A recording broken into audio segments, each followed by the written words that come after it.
आप सभी महानुभावों को मेरा नमस्कार तथा आप सभी बच्चों को मेरा स्नेह भरा आशीर्वाद। बच्चों, आप सबके उत्तरोत्तर विकास के लिए हम अनवरत प्रयासरत हैं और इस संदर्भ में हम बराबर वीडियो बनाते रहे हैं और मुझे उम्मीद है कि आप सबको इसका लाभ अवश्य मिलता होगा। तो इसका लाभ आप कितना ले पा रहे हैं, ये आप अपना कमेंट हमें ज़रूर बताएंगे।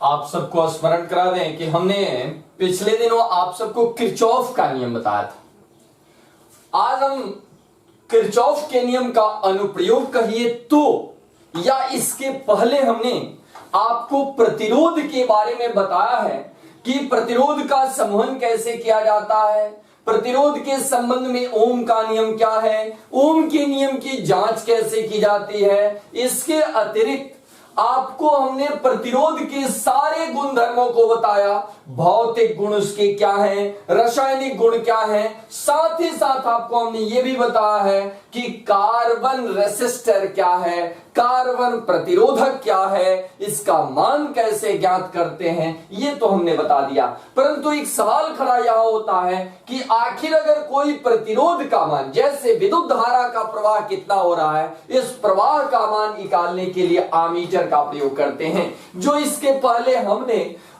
टॉपिक के अनुरूप ओम के नियम में ही गैल्वेनोमीटर और शंट की सहायता से आमीटर और वोल्ट मीटर से परिचित कराया था, जो विद्युत धारा और विभवांतर का माप ज्ञात कर सकता है। परंतु इस प्रतिरोध का माप कैसे ज्ञात करें, प्रतिरोध कैसे ज्ञात किया जाता है, तो इसी प्रतिरोध को ज्ञात करने के लिए भौतिक में अलग अलग नियम हैं। उसी नियम में एक नियम है व्हिटस्टोन ब्रिज, जो ज्ञात प्रतिरोधों के आधार पर किसी एक अज्ञात प्रतिरोध का मान ज्ञात करने की विधि है। और इसको दो हेडिंग के तहत आप काम कर सकते हैं।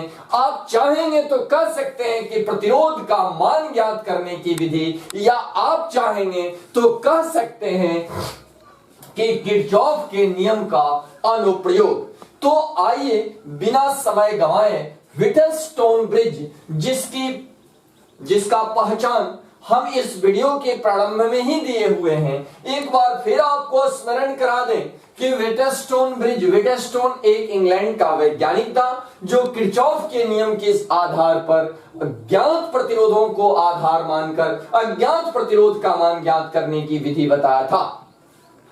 इस संदर्भ में देखिए, वो एक सर्किट हमने तैयार किया है जिसमें विभव A और C है, इसके बीच 4 रेसिस्टेंस जुड़े हुए हैं, एक P है, एक Q है, एक R है और एक X है।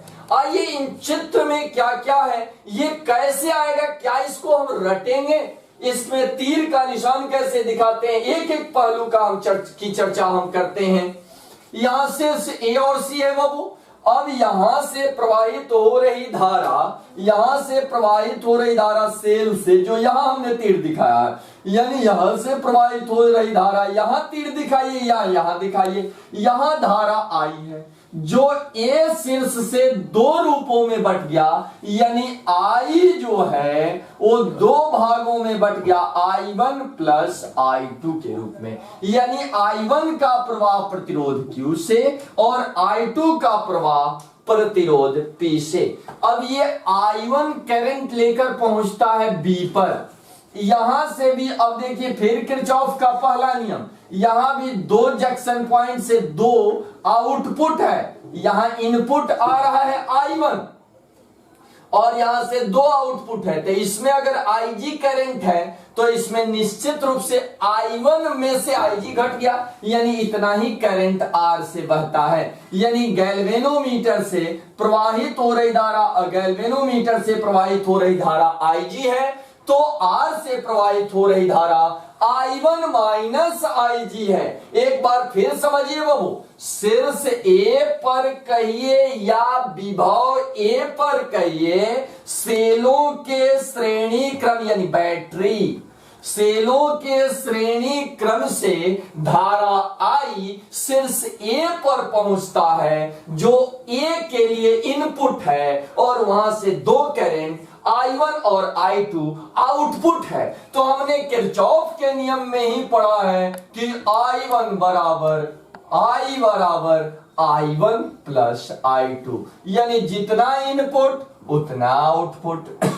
तो इस स्थिति में अब शीर्ष B पर जब पहुंचेगा तो यहां फिर किरचॉफ का पहला नियम लगेगा, यानी गैल्वेनोमीटर से अगर प्रवाहित होता है, यहां पहुंचा कितना है बाबू I1, यहां पहुंचा है I1, और गैल्वेनोमीटर से प्रवाहित हो रही धारा IG, तो ये आकर इसमें आप प्लस मान लीजिए कि इससे प्रवाहित धारा हमको मालूम नहीं है, तो कल्पना कर दो बाबू X मान लेते हैं उदाहरण के तौर पर, हालांकि X इसमें प्रतिरोध के रूप में मेंशन है, तो इसको इधर कर दीजिएगा, तो I1 माइनस IG बराबर X। इसका मतलब कि इस रेसिस्टेंस से प्रवाहित हो रही धारा I1 माइनस IG होगा। किस आधार पर होगा? तो किरचॉफ के नियम के आधार पर होगा। उसके बाद ये देखो बाबू, ये करंट लेकर यहां आया कितना IG, ऊपर से आया, ये गैल्वेनोमीटर से होकर IG, और ये इधर लेकर आ गया I2, तो ये तो दोनों यहां जुट गया ना, तो I2 प्लस IG, यानी अज्ञात प्रतिरोध X से प्रवाहित हो रही धारा I2 प्लस IG है, और वही जो जितना इनपुट उतना आउटपुट, फिर ये आकर सेल से मिल गया। चित्र में ये दाब कुंजी है जिसको ऑन और ऑफ करने पर सर्किट कायम होगा, यानी ऑन करेंगे तो परिपथ से धारा प्रवाहित होगी, और ऑफ करने की स्थिति तो आप जान ही रहे हैं। व्हिटस्टोन ब्रिज, यानी इसको वो व्हिटस्टोन ब्रिज को पहले उपनाम डायमंड परिपथ, डायमंड सर्किट के नाम से जाना जाता है। इस परिपथ को डायमंड सर्किट के नाम से भी जाना जाता है, इसका उपनाम है। जैसे KCL KVL आपको याद आ रहा होगा, किरचॉफ का करंट लॉ, वोल्टेज लॉ, सब उपनाम सहित बताते हैं। एक नंबर। दूसरी बात बाबू, लिखते दौरान हमेशा शब्दों को सही लिखने का आचरण अपने में विकसित कीजिए, वरना जीवन असफल ही रहेगा। अन्यथा आपका जो ज्ञान है वो किसी भी पॉइंट पर पूर्णता की ओर नहीं जाएगा। परंतु आप अगर इस पर, इन बातों पर ध्यान देते हैं तो ठीक है, अन्यथा तो आप खुद समझदार हैं। परिपथ में आइए वो डायमंड, एक बार फिर स्मरण कराएं, व्हिटस्टोन ब्रिज को और किस नाम से जानते हैं? डायमंड परिपथ। ये पढ़ते क्यों हैं? एक नंबर, किरचॉफ के नियम के अनुप्रयोग के तहत पढ़िए तो, या प्रतिरोध ज्ञात करने की विधि जो है, जैसे मीटर ब्रिज की सहायता से प्रतिरोध ज्ञात करना, पोस्ट कार्ड मेथड द्वारा प्रतिरोध ज्ञात करना, प्रतिरोधी बॉक्स द्वारा प्रतिरोध ज्ञात करना, व्हिटस्टोन ब्रिज द्वारा प्रतिरोध ज्ञात करना, यानी इंटर लेवल तक प्रतिरोध ज्ञात करने की 4 विधि है, और उन विधियों में से एक विधि है आपको व्हिटस्टोन ब्रिज। तो इसका मतलब कि प्रतिरोध ज्ञात करने की विधि से कहिए तो, या किरचॉफ के नियम का अनुप्रयोग कहिए तो, दोनों का अर्थ एक ही है। आइए इसके एक एक पहलू को हमने बताया कि करंट को कैसे हमने दर्शाया है। परिपथ में दो स्थायी प्रतिरोध लेते हैं। ये दोनों जो पास है बाबू, ये जो राउंड कर दे रहे हैं, ये दोनों अस्थाई हैं, Q और R, जिसका मान बदलता नहीं है। परिपथ में दो स्थायी प्रतिरोध Q और R, और एक परिवर्तनशील प्रतिरोध P।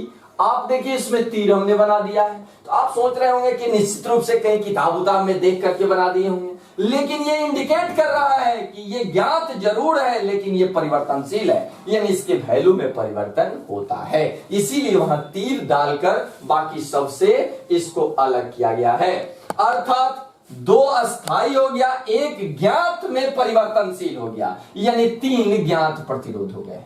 3 ज्ञात प्रतिरोध, एक अज्ञात प्रतिरोध जिसका मान X, जिसका मान हमें निकालना है, जिसका मान ज्ञात करना है।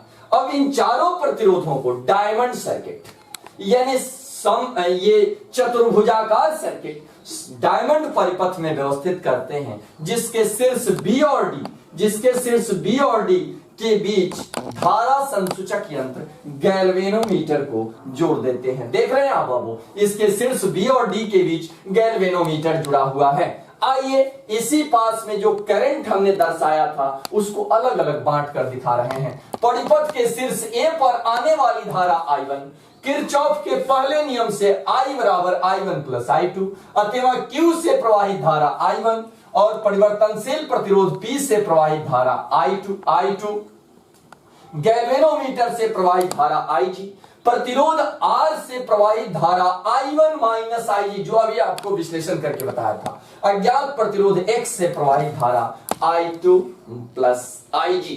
अब परिवर्तनशील क्रियाविधि क्या है बाबू? आप समझ गए होंगे कि व्हीटस्टोन ब्रिज करता क्या है, किरचॉफ के नियम का अनुप्रयोग करता है या किसी प्रतिरोध का मान अज्ञात प्रतिरोध का मान ज्ञात प्रतिरोधों के आधार पर ज्ञात करता है। तो इसका मतलब यह हुआ कि इसके पास को डायमंड सर्किट के रूप में केवल व्यवस्थित करना है, चतुर्भुज के रूप में व्यवस्थित करना है, जिसमें दो अस्थायी प्रतिरोध होगा। कौन कौन? ये Q और R होगा, एक परिवर्तनशील प्रतिरोध P होगा और एक X प्रतिरोध होगा जिसका मान ज्ञात करना होगा, अर्थात वो अज्ञात होगा। तो क्रियाविधि इस स्थिति में परिवर्तनशील प्रतिरोध P को इस प्रकार व्यवस्थित करते हैं कि शीर्ष B और D, चूंकि अब इसमें कोई परिवर्तन नहीं होगा, परिवर्तन सिर्फ इसमें होगा, अतः परिवर्तनशील प्रतिरोध P को इस प्रकार व्यवस्थित करते हैं कि शीर्ष B और D का विभव समान हो जाए, शीर्ष B और D का विभव समान हो जाए, अर्थात विभवांतर शून्य। जब विभव समान होगा तो विभवांतर शून्य ही होगा। कल्पना करो ये 4 वोल्ट, ये 4 वोल्ट, तो विभवांतर क्या होगा? 4 वोल्ट घटाओ 4 वोल्ट बराबर 0 वोल्ट। इसका मतलब कि जब विभव समान होगा तो विभवांतर शून्य ही होगा। एवं गैल्वेनोमीटर से प्रवाहित धारा IG, गैल्वेनोमीटर से प्रवाहित हो रही धारा क्या है वो? IG। क्यों ऐसा, कैसे? इसलिए कि जब धारा का प्रवाह आपको नियमित रूप से, अगर आप देख रहे होंगे, नियमित रूप से आप इसे समझने की कोशिश कर रहे होंगे, तो निश्चित रूप से आपको समझ में आया होगा। मुझे कभी कभी सोचने पर हम मजबूर हो जाते हैं कि किसी पॉइंट का सिलेक्शन करने के पहले हम टीचरों का कर्तव्य होता है कि पहले ये समझें कि ये पॉइंट किसके बाद आना चाहिए, ये किस तथ्य के बाद आना चाहिए। इस तथ्य का ज्ञान नहीं रहता है और हम लोग टॉपिक डील करने लगते हैं तो बड़ी हंसी आती है। कल्पना करो कि इसमें हमने जितने तथ्यों का प्रयोग किया है, अगर एक भी तथ्य पहले के थ्योरी में वर्णित नहीं है तो इसका मतलब ये जान लीजिए कि हम व्हीटस्टोन ब्रिज को अधूरा और गलत पढ़ा रहे हैं, चाहे वो कोई पढ़ा रहा हो। इसका मतलब यह हुआ कि जैसे तथ्यों का एक सिस्टम है, एक के बाद एक, जैसे हमको लगता है कि हम गणित पढ़ना शुरू कर देते हैं, डायरेक्ट डिफरेंशिएशन पढ़ना शुरू करते हैं, हम लोग एक बार भी सोचते नहीं हैं कि इसका मूल आधार क्या है, ये आया कहां से, ये कभी हमने सोचा नहीं है। हम जैसे मान लो वर्गमूल पढ़ने लगते हैं, हमको ये समझना तो चाहिए ना कि पहले संख्या पढ़ेंगे तब ना हमको निर्णय करने आएगा कि संख्याओं में किसका। अब लौसा मौसा की बात आती है, लघुत्तम महत्तम पढ़ते हैं। कल्पना करो कि लघुत्तम महत्तम जब पढ़ते हैं तो कॉम्प्लेक्स नंबर का लघुत्तम कैसे निकालेंगे, सम्मिश्र संख्याओं का लघुत्तम कैसे निकालेंगे। तो हमारे सर या हम लोग कहेंगे कि इसका लघुत्तम नहीं होता है, तो बच्चे अगर जागरूक होंगे तो प्रश्न पूछेंगे कि गुरुजी लघुत्तम बताने के पहले आपको पहले बता देना चाहिए था कि किसका लघुत्तम होगा किसका नहीं होगा, अर्थात संख्याओं का वर्गीकरण जानना आवश्यक होता है। खैर, इन बातों को दरकिनार करते हैं, यहां हम अपने विषय पर आते हैं। प्रवाहित धारा IG का मान शून्य क्यों? इसके पहले की वीडियो में आपको बताया गया है कि धारा के शर्त, जिसमें धारा का वर्गीकरण हमने बताया था, उसमें बताया था धारा का शर्त, धारा का प्रवाह तभी संभव है जब चालक की उपस्थिति हो, चालक तार की उपस्थिति हो, और दूसरा धारा का प्रवाह तभी संभव है जब सिरों के बीच विभवांतर हो। यहां विभवांतर शून्य है, इसलिए IG का मान स्वतः शून्य होगा। और याद रखो, जो ही IG का मान शून्य होगा तो ये तिरछा तिरछी जो होंगे, सम्मुख पास जो होंगे, ये चक्रीय चतुर्भुज के तौर पर जो सम्मुख पास होंगे, हालांकि ये चक्रीय नहीं है, वृत्त के अंदर होता है वो चक्रीय है, जो सम्मुख पास है Q और X, इनका गुणनफल और इनका गुणनफल आपस में बराबर होगा। जब परिपथ में IG हो, IG बराबर 0 हो, तो विपरीत भुजाओं पर स्थित प्रतिरोधों का गुणनफल शून्य के बराबर होता है, अर्थात QX बराबर PR। QX बराबर PR अर्थात X बराबर PR बाई Q। आप इस अल्फाबेट को अलग अलग तरीके से भी मान सकते हैं, इसमें कोई प्रतिबंध नहीं। आइए चलते चलते एक नजर में व्हिटस्टोन ब्रिज समझाते हैं। व्हिटस्टोन ब्रिज जो किरचॉफ के नियम का अनुप्रयोग या प्रतिरोध ज्ञात करने की विधि है, इसमें 2 अस्थायी प्रतिरोध और 1 परिवर्तनशील प्रतिरोध, 3 ज्ञात प्रतिरोधों को लेते हैं और इन ज्ञात प्रतिरोध के आधार पर एक अज्ञात प्रतिरोध का मान ज्ञात करने के लिए इसे डायमंड सर्किट में व्यवस्थित कर देते हैं और डायमंड सर्किट के परिवर्तनशील प्रतिरोध को इस प्रकार व्यवस्थित करते हैं कि गैल्वेनोमीटर से प्रवाहित हो रही धारा का मान शून्य हो, यानी IG का मान शून्य हो, और यही गैल्वेनोमीटर का से प्रवाहित हो रही धारा का मान शून्य होगा, अर्थात सर्किट संतुलित हो जाएगा, बैलेंस हो जाएगा। इस स्थिति में सम्मुख प्रतिरोधों का गुणनफल आपस में बराबर हो जाएंगे। इस तरह अज्ञात प्रतिरोध का मान ज्ञात हो जाता है। इसी विधि को व्हिटस्टोन ब्रिज का कह के नाम से जाना जाता है। हालांकि प्रतिरोध निकालने की जो 4 विधि अभी हमने आपको मेंशन किया, यदि आप चाहेंगे तो थोड़ा सा सिलेबस के बाहर तो जाएगा, परंतु आप चाहेंगे तो इसको भी हम वीडियो के माध्यम से आप तक पहुंचाएंगे।